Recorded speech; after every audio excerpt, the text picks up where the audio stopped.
Bonsoir à tous et bienvenue sur le plateau des enfants d'Abraham. Un juif, un chrétien, un musulman réunis ensemble pour débattre de l'actualité avec ce soir une série de rencontres, un chanteur célèbre, un ténor du barreau et une femme courage. C'est parti.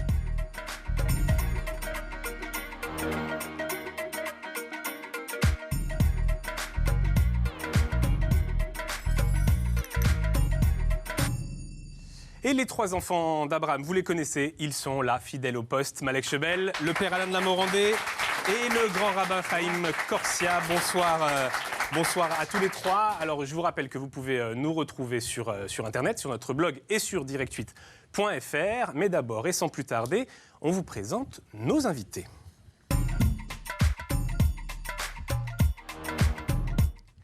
Alors, deux invités ont pris place autour de ce plateau. D'abord, Regina Oubanatou, bonsoir et merci d'être avec nous. Vous êtes fondatrice de l'association RIFH, Réponse Initiative Femmes Handicapées. Vous êtes vous-même en fauteuil roulant. Vous êtes originaire du Nigeria, plus exactement de la région du Biafra, qui a été meurtrie par la guerre dans les années 60. On en reparlera dans un instant. Vous avez raconté votre histoire dans ce livre, La petite fille qui dansait dans sa tête. Merci beaucoup d'être avec nous. Et puis à vos côtés, Gilbert Montagnier. Bonsoir. Bonsoir tout le monde. Alors on vous présente plus, hein. On vous présente plus tellement vous avez fait de tubes. En fait, non, moi je me tue à expliquer à tout le monde que je suis photographe, mais on ne me croit pas, donc c'est un problème, quoi. Alors je disais... C'est pas vrai, parce qu'avant l'émission, on a tous chanté 2 ou 3 de vos chansons, dont la préférée de ma femme. J'ai même pris les paroles pour pouvoir m'entraîner, on a fait des répétitions et tout. Si vous voulez, on vous fait un extrait. Si vous voulez, vous mourrez d'envie de... Non, c'était « On va s'aimer ». Comment ça marche?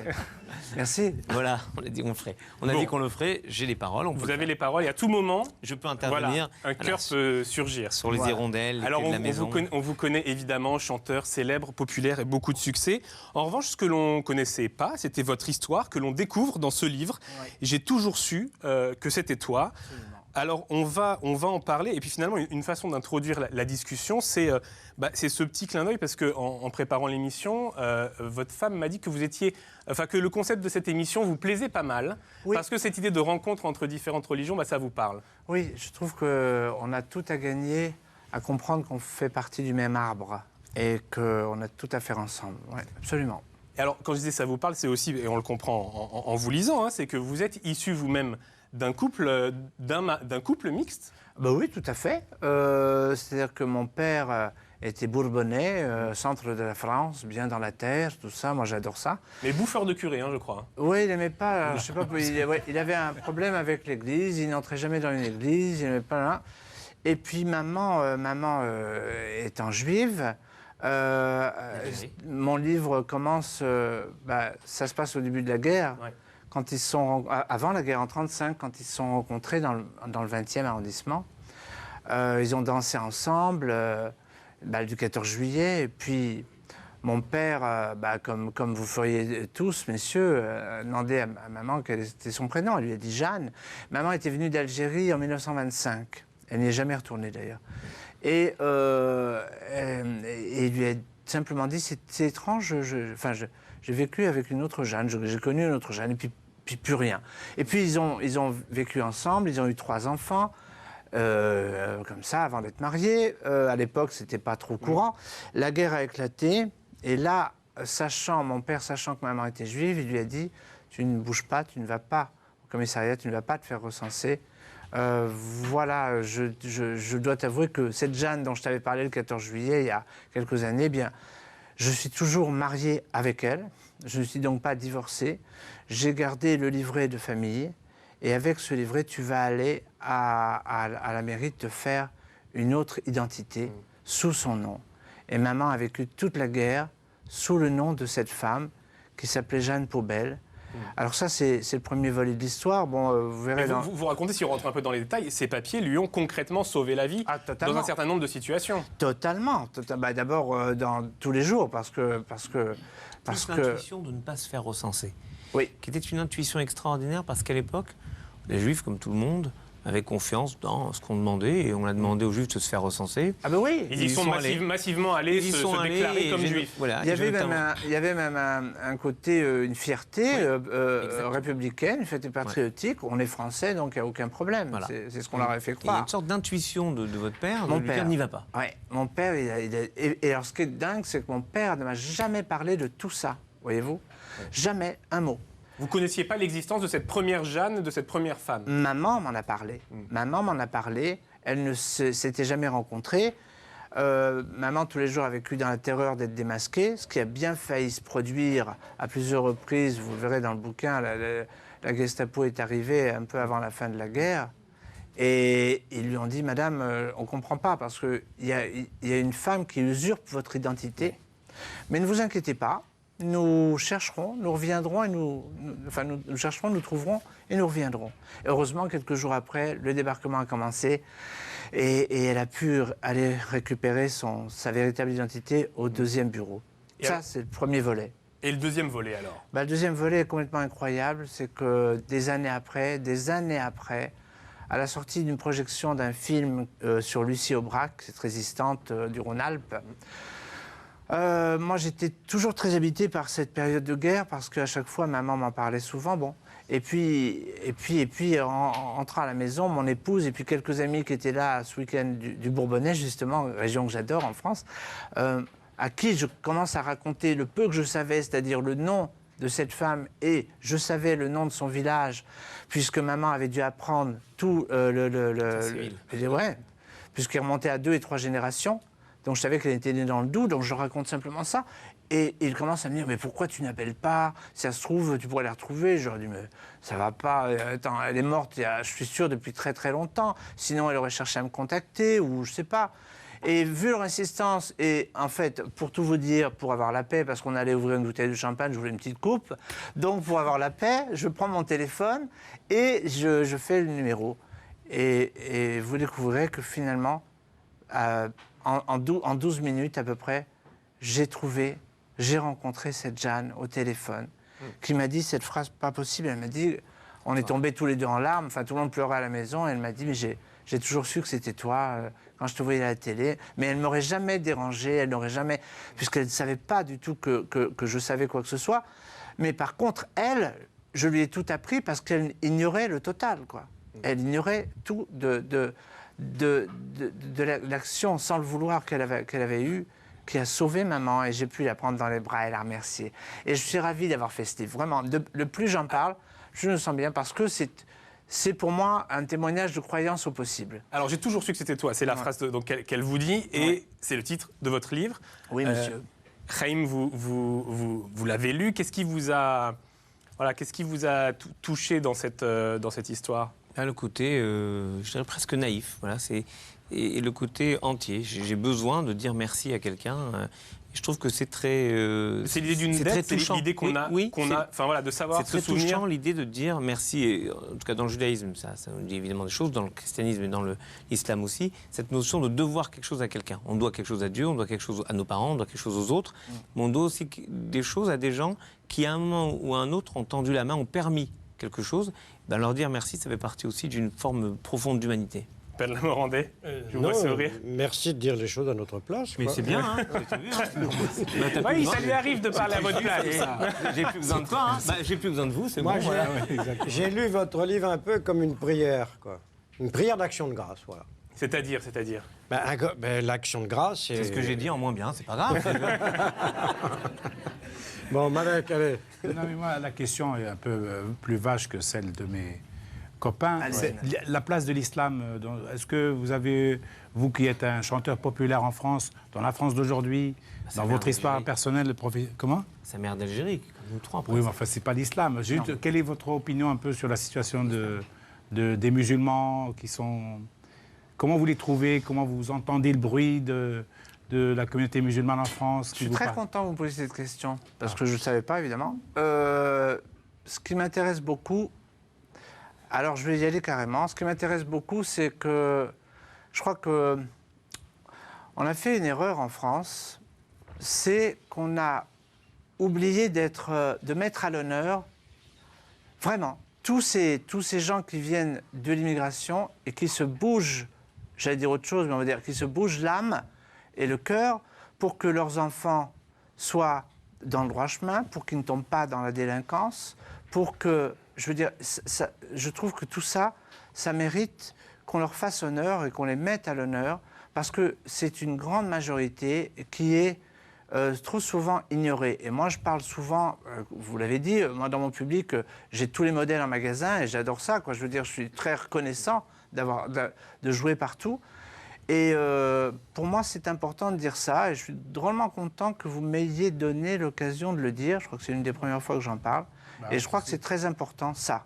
Voilà, la réponse ne peut que vous plaire. C'est très agréable à entendre. Non, moi, c'est pas pour faire plaisir. Hein. Oui, j'entends bien. À titre personnel, je suis très satisfait, mais au-delà de moi et au-delà de vous, c'est tout le symbole que cela représente pour tous les gens qui nous écoutent là. C'est-à-dire ce que vous dites, Malek, c'est que c'est important pour les immigrés, les enfants d'immigrés, d'entendre ce genre de paroles. Moi, je le dis au niveau politique, je dis qu'il faut qu'il y ait une reconnaissance, au moins symbolique, du côté des autorités les plus éminentes de ce pays, pour qu'ils disent une fois pour toutes que l'islam est une religion de cette nation, pas plus, pas moins, et que vous le dites avec vos paroles, vos mots à vous, c'est magnifique, parce que les gens se reconnaîtront dans ce que vous dites là. Ce soir, les gens sauront vous combler de bonheur un certain nombre de gens qui ne se sentent pas encore tout à fait intégrés, quoi. Mais je crois que c'est très important pour eux, justement, qui se sont battus, justement, pour ça, pour que leurs enfants... Vous savez, moi, je discute beaucoup, notamment, je ne sais pas pourquoi je pense à ça, mais avec les chauffeurs de taxi, il y a certains chauffeurs de taxi qui viennent de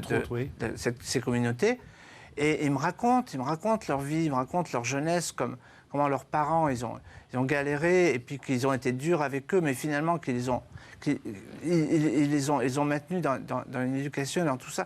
Et ça, c'est très important. Et je pense que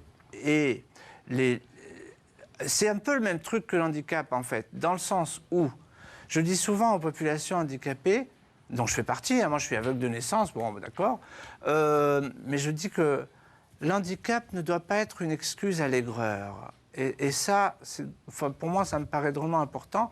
Et donc, la jeune génération, certains modèles de la jeune génération qui disent « Ouais, mais mes parents, ils ont été exploités, et tout ça, et puis c'est pour ça que nous, on a sombré. » Moi, je viens d'un quartier où on n'avait rien du tout.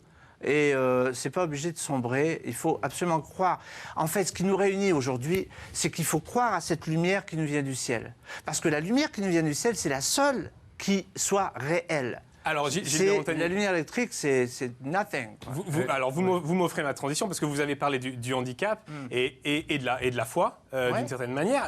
Regina Ubanatu, donc je me tourne vers vous. D'abord, pour vous faire réagir à ce qu'a dit Gilbert Montagnier, le handicap ne doit pas être une excuse pour l'aigreur. Quand on vous lit, on se dit que vous serez sans doute d'accord avec ça, puisque vous avez conservé une énergie. Vous êtes, en deux mots, votre histoire, vous êtes né au Nigeria, il y a eu la guerre, vous avez été envoyé au Gabon, puis vous êtes arrivé en France et dans une famille d'accueil française. Moi, j'avais pas eu le livre, c'est pour ça que je sais pas.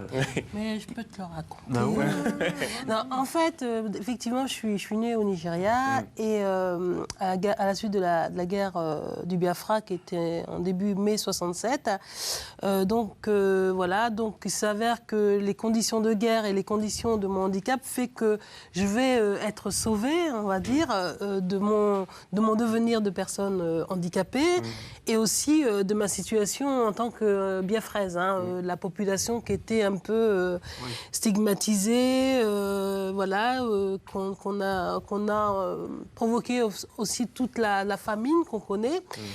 Et donc à la suite... Qui est la cause de votre handicap, la malnutrition? En fait, non, on a eu plus on a cru que c'était lié à la malnutrition, mais en fait non, parce que c'était plus des séquelles d'une poliomyélite. Mais dans la confusion de la guerre, on ne savait pas trop. Donc en fait, on m'a pris en charge par les médecins humanitaires, et de là, on m'a envoyé dans les camps humanitaires au Gabon. Donc je dirais que mon histoire est plus liée à un déracinement en fait, culturel, et aussi par rapport à une perte d'identité familiale, puisque je suis restée quand même 8 années sans savoir si mes parents étaient morts ou vivants.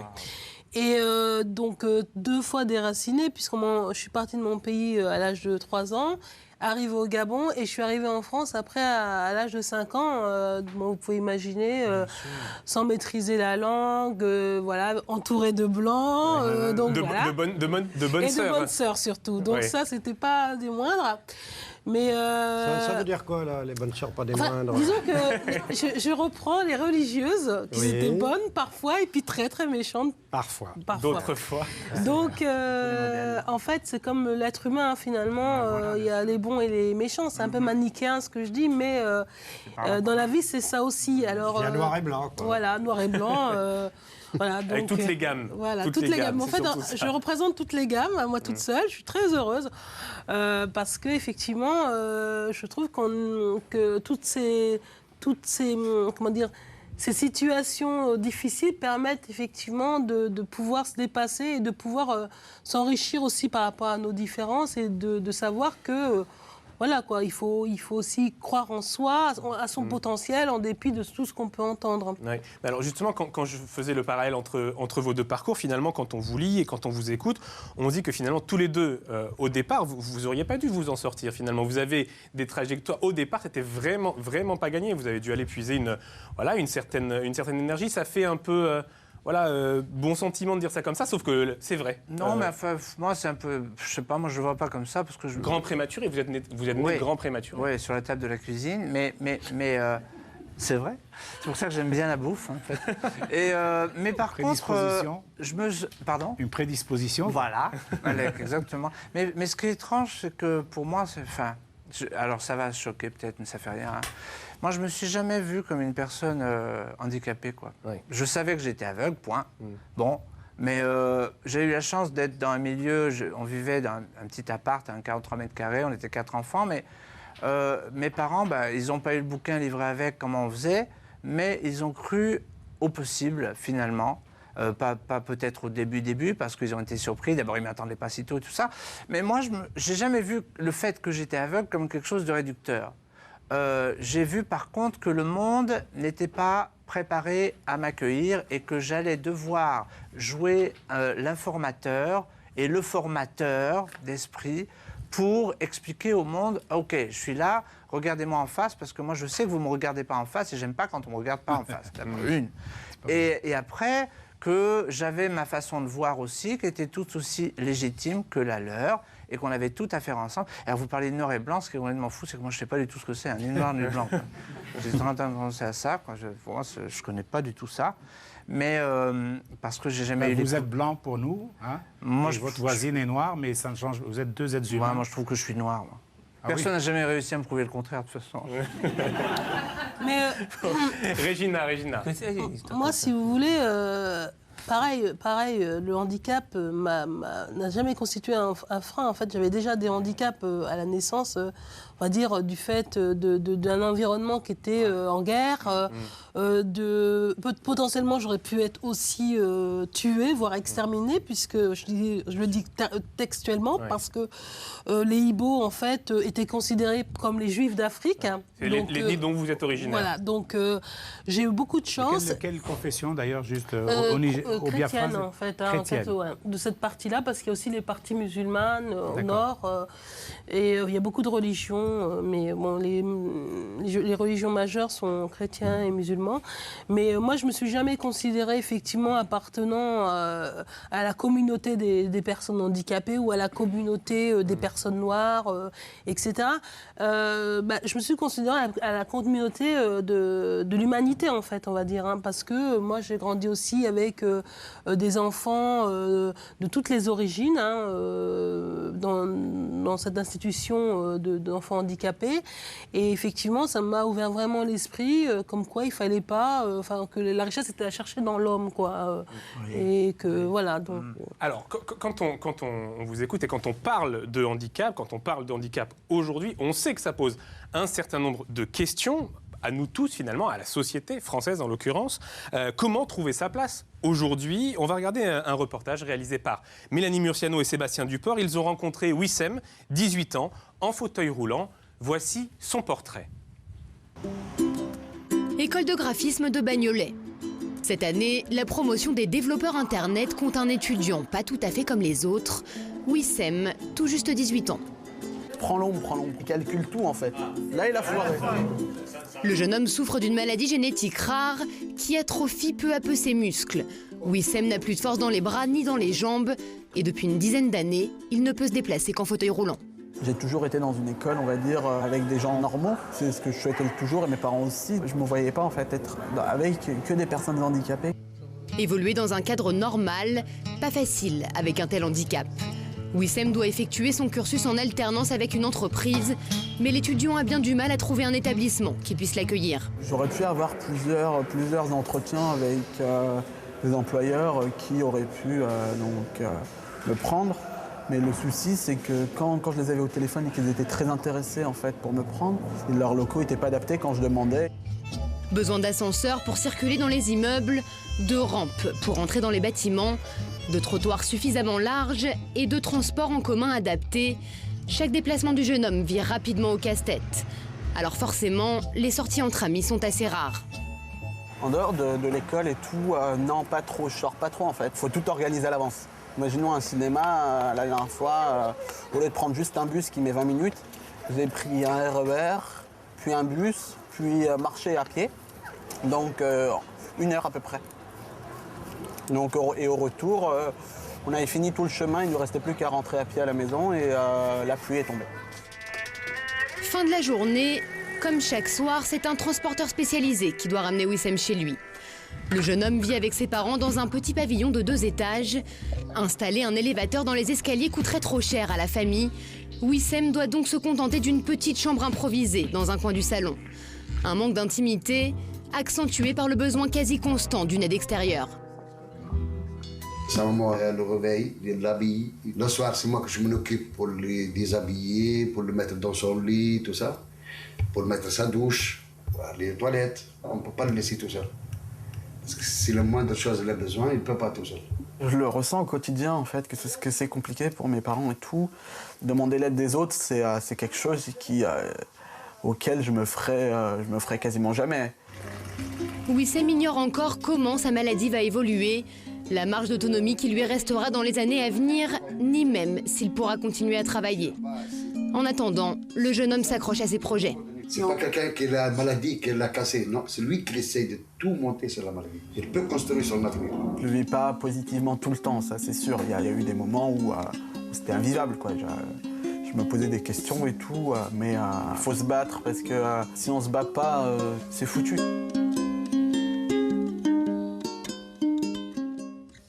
Messieurs, d'abord, je me tourne vers vous, votre réaction. Si on ne se bat pas, c'est foutu. Et puis tout le reste du témoignage.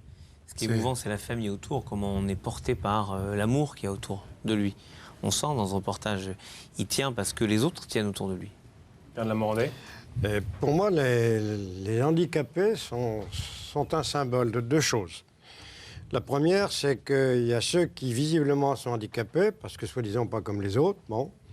Et puis il y a ceux qui sont vraiment handicapés parce que ça ne se voit pas, mais ils n'adorent que le sexe pour le sexe, le pouvoir pour le pouvoir, l'argent pour l'argent. Ça, je trouve que c'est les vrais handicapés. Alors que ceux qui le paraissent ne le sont pas. Ouais. Et la deuxième chose que je voulais dire, c'est que, alors ça c'est sur un plan un peu théologique, pour nous chrétiens, le handicap, ça rappelle ce qu'on appelle le péché originel. Ça veut dire, contrairement à ce que racontait ce brave Jean-Jacques Rousseau, l'homme n'est pas naturellement bon, il est blessé originellement. C'est-à-dire qu'il est obligé à un combat intérieur tout le temps entre la lumière et la ténèbre ou le bien et le mal. Voilà pour moi ce qu'est la place de l'handicapé dans la société. Malek ? Quand j'entends Alain, c'est « Aide-toi, Dieu t'aidera » de cette manière. Et Wissem le dit très bien. Oui. Parce que si Wissem décidait d'abandonner, de se battre, même sa famille arrêtera de l'aider de cette manière. Il y a une conjugaison des talents, une conjugaison de l'espoir. La force et l'énergie se transmettent. Parce qu'on sent que chez lui un appétit de dépassement de l'handicap physique, moteur, et de ce fait, il est récompensé par un amour encore plus grand et un investissement de la famille. Et donc, c'est en cela que je trouve de l'humain, c'est en cela que je trouve de l'intelligence, en quelque sorte, l'intelligence de la vie. Parce qu'elle lui donne la carte mémoire pour pouvoir surpasser les handicaps, on l'a vu, de la vie, de la cité, de tout ça. C'est ce que disait Malek sur le fait que c'est lui qui va donner le tempo de sa famille. C'est ce que dit un verset de la Bible qui dit « Ton frère vivra avec toi ». Oui. Sous-entendu, quelqu'un qui est handicapé c'est ton frère avant tout, c'est d'abord ton frère, et fais-le vivre avec toi. Parce que si tu le mets en dehors même du mouvement de ta vie, alors c'est plus ton frère. Tu l'as exclu. Voilà, Ah oui, et il est est exclu. mort. Et il faut le réintégrer dans la vie de tous. Alors, et c'est ça, je trouve important. Ça, ce sont des beaux principes et ce témoignage est très fort, mais en pratique, là je vous pose la question à tous les deux, je commence par vous Régina, en pratique, au quotidien, on imagine et on le comprend, c'est plus compliqué que ça. Le regard des autres, et puis tout ce qu'évoque Wissem, les transports, l'accès à l'emploi, l'accès au logement. En fait, je vais revenir sur ce que dit mon père. En fait, tout parle aussi de la perception aussi qui peut être aussi connotée sur le plan religieux. Qu'est-ce qu'on donne comme place à la personne en situation de handicap en France? J'aimerais dire simplement que effectivement, on est trop dans un registre de pitié, d'exclusion, les pauvres, voilà. Mais moi, je me sens pas pauvre, je me sens pas, j'ai pas besoin de compassion. J'aimerais qu'on me regarde comme n'importe quelle personne. Moi, je me sens pas, encore une fois, handicapée. J'ai pas grandi dans cet esprit-là, en tout cas. Je n'ai pas été éduquée dans cet esprit-là, c'est-à-dire d'exclusion, de se marginaliser, en fait. Parce que finalement, tout le monde, d'une certaine manière, est en situation de handicap dans sa vie. Et en fait, vraiment, à un moment ou à un autre, on peut devenir handicapé social même. Hein. Donc, il n'y a pas que le handicap physique ou sensoriel pur. Hein. À un moment, on peut tous, à un moment, se retrouver en situation où l'environnement se montre carrément hostile, hein, pour faciliter notre autonomie. Et c'est là, moi, c'est la définition du handicap en général. Et il parlait aussi, bon, évidemment, il y a toutes les barrières environnementales, d'accessibilité, et ça, c'est du quotidien. Qu'est-ce qui est le plus dur pour vous qui circulez en fauteuil roulant? Qu'est-ce qui est le plus dur au quotidien? Moi, ce qui est le plus dur, c'est pas forcément le regard, parce que moi, le regard, vous savez, les gens, ils me regardent pas, moi, j'en ai rien à secouer, hein, je peux le dire. Je m'accepte, je suis vraiment quelqu'un qui essaye de faire réfléchir les gens en leur disant, bah voilà, vous avez une question, je réponds à la question éventuellement, mais qu'est-ce qui me gêne le plus, c'est la société qui ne se donne pas des vrais moyens pour mettre en place. Alors, quand je dis la société, c'est un peu trop large. C'est une décision de l'État aussi, au plus haut niveau. Quels moyens on donne aux personnes en situation de handicap pour vraiment exercer leur autonomie? Quels moyens on donne aux familles? Et quelles sont les obligations, entre guillemets, aussi, qu'on met face aux employeurs. Vous diriez qu'il reste beaucoup à faire ou qu'on est, voilà, quel état des lieux vous dressez? C'est aussi votre association. Vous avez fondé une association à destination des femmes handicapées, mais voilà, on peut en parler plus largement au-delà des femmes. Quels sont les combats prioritaires qui restent à mener? En fait, les combats sont énormes. Hein. Enfin, il y a un gros chantier. D'ailleurs, on le voit avec la loi 2005, avec un échéancier qui va arriver en 2015. Les municipalités paniquent toutes avec comment on va faire pour rendre tous les bâtis accessibles.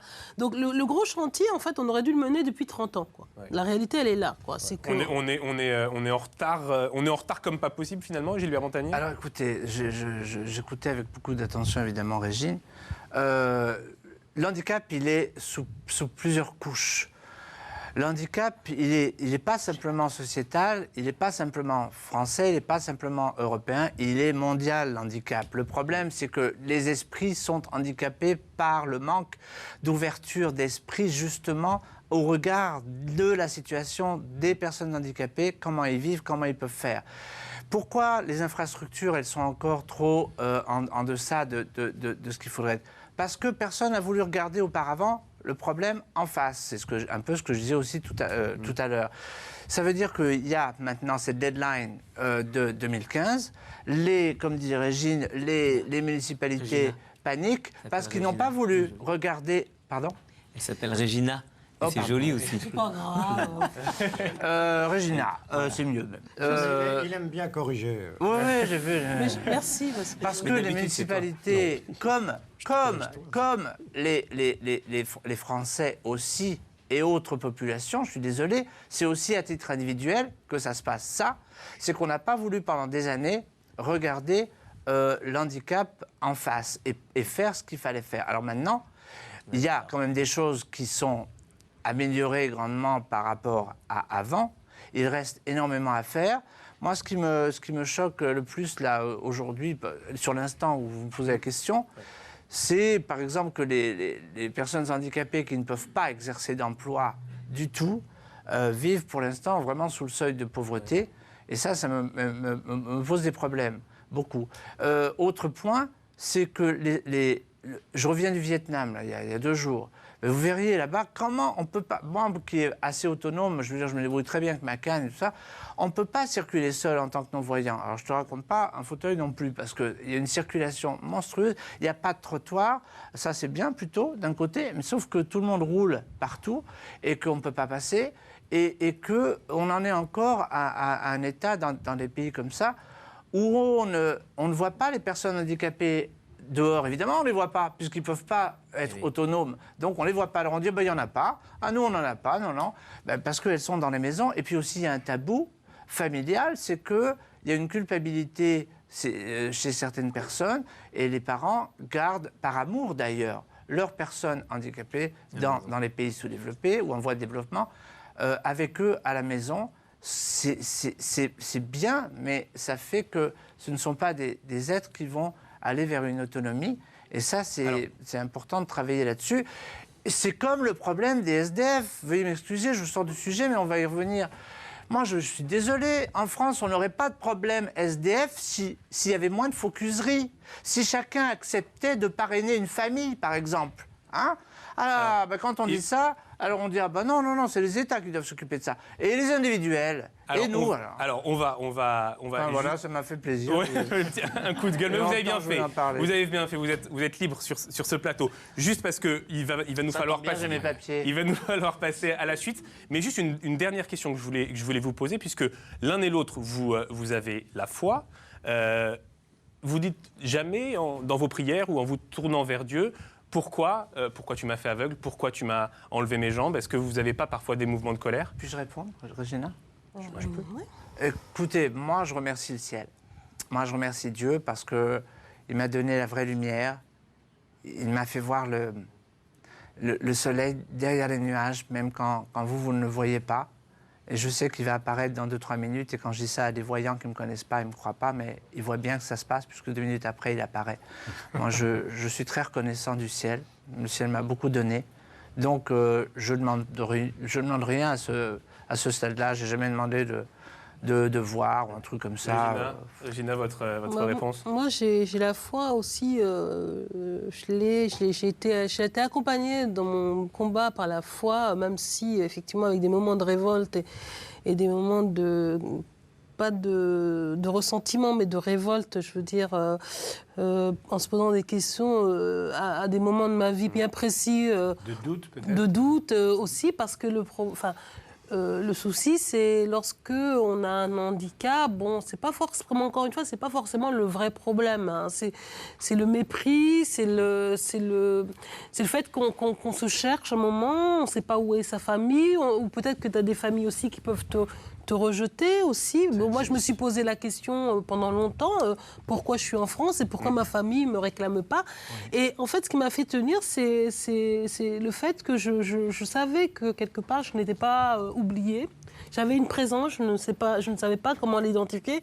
Et c'est ce qui m'a permis de tenir, en fait, face à toutes les adversités que j'ai eues à me battre, hein, pour lesquelles j'ai eu à me battre. Alors, cette question de la foi nous offre une transition vers la dernière partie de cette émission. On a choisi aujourd'hui de consacrer un peu de temps à ceux que les médias oublient, parfois, dans leur débat, les catholiques. On accueille tout de suite notre invité.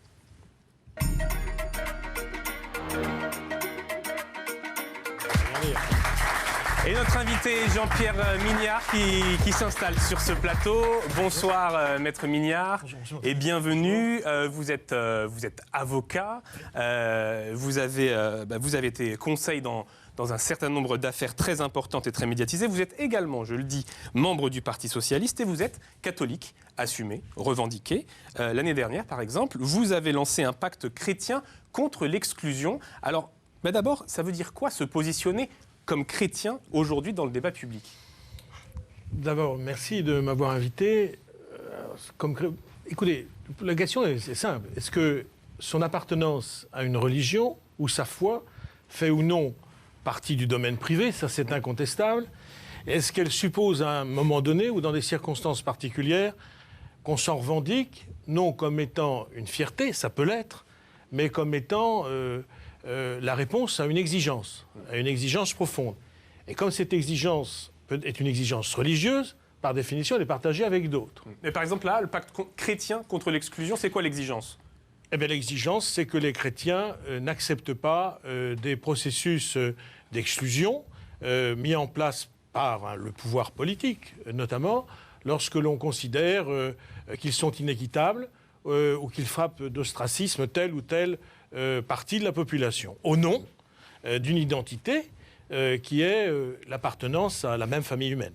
Donc c'est une façon de transcender le clivage droite-gauche, parce que l'impact contre l'exclusion, oui, c'est très politique, hein, le texte. Voilà, c'est exactement ça. Voilà. C'est exactement ça. Parce que c'est un texte critique contre le gouvernement, hein, clairement, contre en tout cas certaines mesures, mais pacte chrétien, c'est-à-dire que vous allez chercher clairement. Vous allez aussi chercher les chrétiens dans ce texte, effectivement, je lançais un appel aux chrétiens de droite pour leur dire que ce qui nous fondait en tant que chrétiens me semblait plus important que ce qui pouvait nous diviser sur le plan politique, et que notamment nos exigences fondamentales de foi supposaient qu'à un moment donné, nous nous retrouvions pour dire que des limites étaient franchies et que collectivement, en tant que communauté humaine, nous ne pouvions pas accepter. Alors, ce qui nous rassemble les plus importants, hein, c'est comme ça qu'on pourrait résumer votre propos. C'était pour les Roms. Pardon ? C'était pour les Roms. Voilà, c'est pour les Roms l'année dernière. Alors, cette question de où en sont finalement les catholiques et plus largement les chrétiens, c'est une des questions qui est abordée dans ce livre qui vient de sortir, qui s'appelle Les réseaux cathos. C'est signé Marc Baudrier. On est allé le voir et il nous a un peu résumé son propos. Où en sont les catholiques aujourd'hui et leur réseau, puisque c'est son travail. On l'écoute.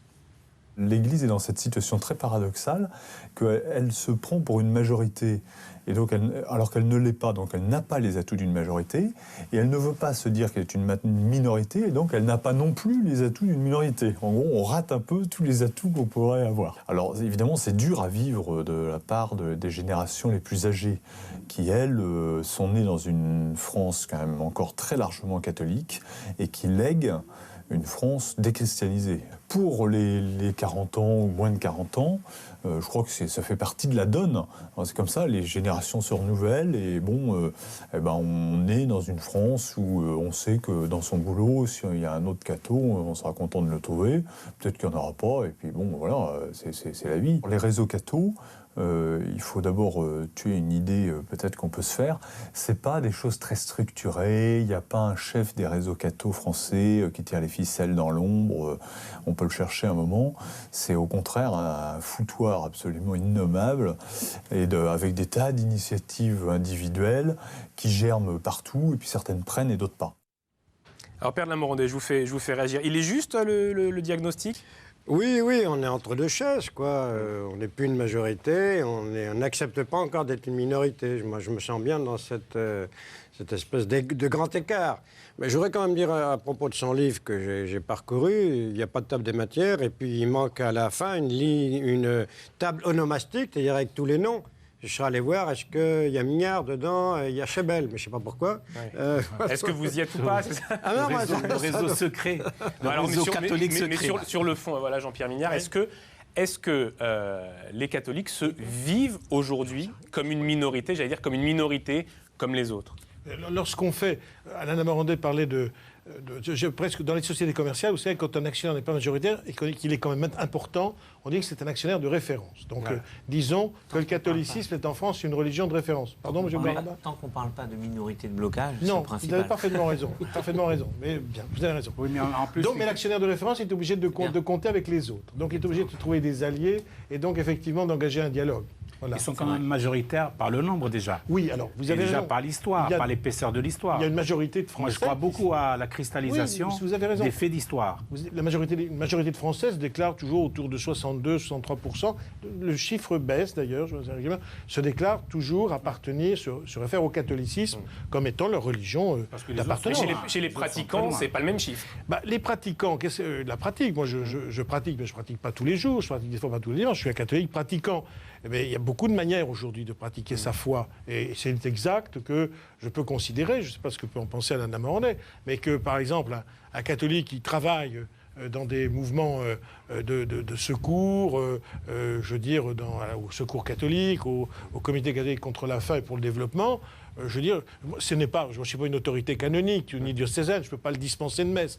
Mais je pense qu'il y a beaucoup de catholiques qui ne vont pas à la messe, qui font beaucoup plus qu'en allant à la messe. Voilà ce que je veux dire. Alors, il y a beaucoup de manières de vivre sa foi. Je voyais abonder dans le même sens, Régina. Vous êtes catholique vous-même? Oui, et en fait, j'ai usage de dire, c'est pas dans ce qu'on dit, c'est dans l'action qu'on met en place qui permet effectivement de valider en fait ce qu'on pense. Et c'est valable pour tout, pour tous les domaines. Et c'est vrai que quand on a grandi dans la foi et dans un environnement religieux, on a effectivement des préceptes qu'on nous demande d'appliquer et qui nous accompagnent en fait toute notre vie aussi. Et je trouve que c'est vraiment dans ce qu'on peut mettre en place. C'est pas d'aller tous les dimanches dans les églises. D'ailleurs, les 3/4 ne sont pas accessibles. Donc, c'est pas forcément aisé quand on est en fauteuil roulant. Mais par ailleurs... non, mais c'est vrai en plus. Ouais. Donc, à Paris, si, en fait, les églises sont accessibles aux handicapés. Enfin, ça dépend d'où on est. Si on est en banlieue, pour aller à Paris, c'est compliqué déjà. Donc, en fait, le problème, c'est pas d'aller vers un endroit, c'est comment joindre l'endroit pour aller vers un autre endroit en France. Souvent, c'est comme ça. Gilbert Antonier, je ne sais pas si vous fréquentez les lieux de culte, mais... Écoutez, moi, j'ai eu une éducation quand j'étais tout petit. Alors, c'est un paradoxe, parce que maman étant juive, c'est elle qui a absolument voulu que j'ai une éducation catholique. C'est une bonne juive. Ouais. Les juifs comme ça vous plaît, Père Robert. Mais moi, j'ai toujours su que... La Vierge Marie était juive, elle a bien eu un fils chrétien. C'est ça. Tu vois ? Et que... C'était un réflexe de protection par rapport à ce qu'elle avait vécu pendant la guerre? Bien sûr qu'elle avait peur que ça recommence. Mais moi, je vous entends parler de minorité, majorité, mais je trouve qu'on devrait être beaucoup plus... on devrait approcher d'une certaine sérénité en pensant à notre rapport direct, ou un à un avec Dieu, et que pas de problème, quoi. Sauf que, moi j'entends bien ce que vous dites, mais en même temps le mot religion, il ne veut pas dire simplement relier les hommes à Dieu, il veut aussi dire relier les hommes entre eux. Et je crois qu'à un moment, la religion, elle peut se vivre dans le cœur, mais elle doit se vivre en communauté, c'est-à-dire en partage. Ouais. Alors je dis pas qu'il faut vivre que dans cette communauté, ça devient du communautarisme et c'est dangereux. Mais quand vous êtes à la messe, quand vous êtes dans le temple, quand vous êtes à la mosquée ou quand vous êtes à la synagogue, vous partagez, vous vibrez avec des gens qui sont autour de vous et vous savez que vous avez à un moment un même élan. Et ça, vous pouvez le vivre parce que vous êtes en lien. C'est le mot religion, religere, qui veut dire relier les gens entre eux. Donc je veux bien qu'on ait un lien au-delà des religions, mais on a aussi un lien par la foi qu'on partage avec des gens. Alors Malek, vous vouliez réagir? Je voulais réagir pour dire que quand je disais tout à l'heure la question de volume et de poids représentatif, c'est-à-dire la démocratie fonctionne d'ailleurs sur le nombre. On peut dire aussi que la démocratie est imparfaite et qu'elle est à parfaire aussi.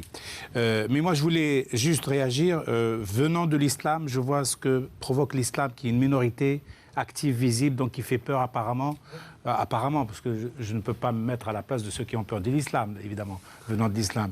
D'autant que je sais que l'islam n'a pas à faire peur aux autres. Mais qu'est-ce que vous observez? Mais ce que je dis, c'est que je n'ai pas envie que les catholiques ou les chrétiens ou même les juifs aient peur de l'islam au nom justement de cet activisme de certains religieux qui font que de l'autre côté, on ait peur d'une religion. Alors ça, si et que moi, c'est une question centrale. Je travaille à améliorer le ressenti de ceux qui ne sont pas musulmans. Parce que quand vous posez la question, voilà, est-ce que les catholiques aujourd'hui se vivent comme une minorité? Il y a effectivement les églises qui se vident, et puis il y a aussi, qui se vident, voilà, tout est relatif, et puis cette question de l'islam qui devient deuxième religion de France, religion importante, visible. Comment c'est vécu? C'est difficile de résumer les choses, mais comment c'est vécu? C'est vécu. Le catholicisme connaît et vit depuis le Concile, et même avant, une révolution tranquille qui est extrêmement importante. C'est-à-dire que les catholiques continuent d'appartenir à une religion de référence en France, mais je pense que progressivement, ils apprennent, tout en étant très importants et même les plus nombreux, à ne plus conjuguer nombre et hégémonie. D'abord, je crois que c'est essentiel. Deuxièmement, je crois qu'il y a une recherche théologique maintenant qui est très importante au sein du catholicisme, et la déclaration pastorale Nostra Aetate de 1965 était fondamentale sur ce terrain, qui était d'abord, premièrement, d'aller accepter nos racines juives, de les reconnaître et de les revendiquer, et de dire qu'un juif est un juif. Je n'ai pas envie de convertir un juif. J'ai dans mon cabinet, vous savez, des avocates musulmanes et j'ai des avocats juifs. Et des fois, je leur dis, pratiquez, c'est étrange. Je ne suis plus, effectivement, dans la conversion. Je pense même que ce qui est intéressant, c'est de rechercher ce qu'il y a de plus profond dans leurs religions respectives, qui sont en effet, je dirais un mot, proche de la nôtre, pour effectivement pouvoir parler. Nous avons besoin, effectivement, de discuter avec le judaïsme de manière extrêmement profonde. Nous avons appris dans le judaïsme ce qui est essentiel pour moi, et je suis reconnaissant à l'Église catholique d'avoir transmis le message premier, d'avoir transmis que Dieu dit à Caïn la phrase première, tu es le gardien de ton frère. Qu'as-tu fait de ton frère? S'il y a une interpellation qui vient des profondeurs du judaïsme transmis au christianisme et puis ensuite à l'islam, qu'as-tu fait de ton frère? Voilà. Le dialogue avec les Juifs, il est maintenant ancien, oui, il est installé. Mais ô combien compliqué. Mais compliqué, mais la question portait sur l'islam, qui est aujourd'hui dans le débat public, voilà quelque chose de très prégnant et de très récurrent. Je pense que l'Église catholique se conduit bien, encore une fois. Et des fois, j'appartiens à ce qu'on appelle plutôt le catholicisme social ou des fois le catholicisme de gauche. Donc, des fois, j'ai des joutes avec l'Église institutionnelle. Mais enfin, je reconnais l'autorité du pape. Donc, je suis quand même un fils rebelle et obéissant, mais rebelle tout de suite après avoir obéi. Donc, ce que je veux dire, c'est la même chose pour l'islam. Nous avons le même Dieu, n'est-ce pas? C'est-à-dire que cette question qui est pour moi absolument essentielle, qui est cette continuité, qui est nous avons le même Dieu et nous sommes divisés par des manifestations messianiques. C'est exactement ça. C'est-à-dire que l'islam... Vous nous faites le reproche que j'entends de dire, mais est-ce que vous avez compris ce qui vous avait été révélé? Les chrétiens pensent que les juifs n'ont pas compris ce qui leur a été révélé. Quant aux juifs, ils disent aux deux autres, vous êtes allés beaucoup trop vite. Et vous êtes passé à côté des signes. Sauf que les musulmans déclarent clairement, y compris dans le Coran, que le judaïsme et le christianisme sont des religions divines. Mais je vais vous dire une chose, il m'est arrivé une fois... Et qui doivent être respectées. Je vais vous dire une fois, il m'est arrivé une fois d'être... C'était à Hébron, dans des conditions assez compliquées. J'avais envie de me recueillir, il y avait la mosquée, qu'est-ce que vous voulez? C'était le parti mosquée qui était ouverte ce jour-là. Je me suis recueilli à la mosquée parce que je trouvais que j'aurais pu me recueillir n'importe où. Mais il se trouvait que c'était à la mosquée où je pensais que je pouvais me recueillir le mieux et que s'il y avait une présence divine à chercher le plus spontanément, elle était là, vous voyez. Mais sur ce point, je crois que dans le Coran, il est dit que les juifs et les chrétiens peuvent prier et doivent être acceptés de prier dans les mosquées. Père de la Morandais, je reviens à ce que, puisque vous parlez de mosquée à l'instant, Jean-Pierre Mignard, on a fait un débat il n'y a pas longtemps sur la question de la laïcité, le débat sur la laïcité, et je vous repose la question du ressenti des chrétiens et plus particulièrement des catholiques de France face à l'émergence, la présence dans la société française de la religion musulmane. Je rebondis sur les mosquées parce que c'est des choses qu'on entend quand on parle de la peur de l'islam. Une partie de la population française se dit dans ce vieux pays catholique, les églises se vident et on construit des mosquées et les gens s'y retrouvent plus. Est-ce que c'est partagé par une partie de la population catholique? Bien sûr, il y a surtout une peur inconsciente que cette visibilité de l'islam les renvoie à leur propre identité qui est soi-disant catholique et qu'ils n'assument pas vraiment. Donc c'est ce retour d'identité qu'ils prennent comme un boomerang. Autour du refoulé, tu veux dire. Autour du refoulé, qui leur fait mal, mais qui, à mon avis, moi, est positif.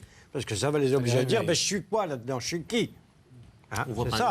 On voit par exemple, et tu l'avais dit une fois, c'est très juste, beaucoup de chrétiens reviennent au temps du carême parce qu'on médiatise la notion du ramadan. Donc en fait, oui, c'est la réalité. La pratique des uns pousse chacun à s'interroger sur sa propre pratique, son propre lien à la foi. C'est comme ça que vous voyez les choses, Jean-Pierre Mignard.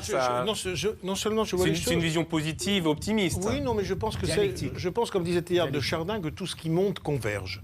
C'est-à-dire qu'il faut que dans les religions, cette religion, je veux dire, la même, avec son tronc et ses arbres et ses branches, il faut qu'elle se pose peut-être la question, dans le monde aujourd'hui, dans la mondialisation, quelle est la place de la spiritualité, mais quelle est la place de Dieu? C'est-à-dire la place que pose effectivement l'Ancien Testament, cette question qui se pose dans le judaïsme, dans le christianisme et dans l'islam, qu'on voit dans les trois, et pour cause, car il y a une continuité du message. C'est toujours ça qui m'intrigue beaucoup dans cette longue histoire. C'est que l'homme ne peut pas tout voir et l'homme ne peut pas tout avoir.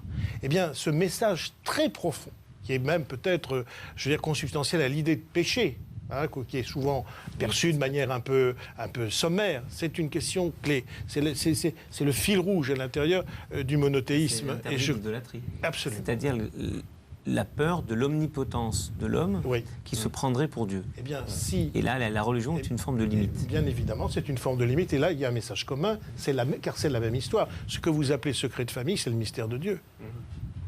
L'homme ne peut pas tout avoir. Gilbert Montagnier, votre réaction sur ça et sur la tentation de l'omnipotence, parce que voilà, vous êtes une vedette, vous êtes célèbre, vous êtes très médiatisé. Je chante vos chansons, donc oui, c'est prévu. Hein. On l'embrasse. Non, avant de ne pas avoir le temps d'exprimer ce que je voulais dire, ce qui vient en prolongation de votre question, me semble-t-il, est-ce que les 3 branches du même arbre n'ont pas un devoir sacré, un devoir d'unité, justement, un devoir de vraiment comprendre qu'il faut se rapprocher encore plus les uns des autres. Et ce n'est pas une phrase pour que ça sonne bien, mais c'est très important, on vient tous du même arbre. Donc, il y a tellement de catholiques... Mais je vais vous dire un truc, moi je suis vert, parce qu'en France, quand je parle, il y a tellement de gens, notamment des chrétiens, qui souvent n'ont pas la conscience que Jésus n'a jamais été autre chose que juif, quoi. Je veux dire, vous le savez, mais moi je rencontre plein de gens qui disent ah bon, ouais, hein. C'est fou, quoi. Je veux dire, on en est quand même encore là. Et sur la question que je vous posais, c'est-à-dire, voilà, l'homme ne peut pas tout avoir. Vous, chanteur, célèbre, qui avez la notoriété, la popularité, est-ce que vous avez été, à un moment donné, est-ce que vous avez eu cette tentation d'omnipotence, comme on disait tout à l'heure, ou est-ce que, comment vous voyez les choses? Alors, pas du tout. Alors, moi, je me rappelle très bien d'où je viens. Ça donne pas le vertige? Non, pas du tout. Pour moi, non, j'ai jamais vu ça comme ça. Sincèrement, je pense que le plus important d'avoir, c'est l'amour, c'est l'envie d'aimer son prochain, c'est l'envie de partager. Et c'est l'envie de comprendre ceux qui ne vous comprennent pas pour qu'ils vous comprennent. Voilà, c'est ça que j'ai envie de ressentir. Et bien, on termine sur ça. Alors, le rabbin... Non, c'est fini. Si, j'ai réussi à le placer. Il a dit l'envie de s'aimer. J'avais répondu sur une étoile ou sur un oreiller. Voilà, référence à votre chanson « On va s'aimer ». Gilbert Montagnier, merci beaucoup à tous d'avoir participé à cette émission. Le livre de Regina Ubanatu, que je représente la petite fille qui dansait dans sa tête. Gilbert Montagnier, bien sûr, j'ai toujours su que c'était toi. Qui va être en braille et en version audio par moi-même. Et ben voilà, c'est dit. Voilà. Jean-Pierre Mignard, merci beaucoup d'être venu sur notre plateau. Merci à vous de nous avoir suivis. Cette émission a été réalisée par Benoît Eudes. Merci à lui et à toute l'équipe technique. Merci à Élise Baudouin, Mélanie Murciano, Jean-Baptiste Werner, Donatien Fouillant, Émilie Ledez et Jérôme Dard. La semaine prochaine, vous avez rendez-vous avec Philippe Labro. Quant à nous, on se retrouve dans 2 semaines. D'ici là, portez-vous bien.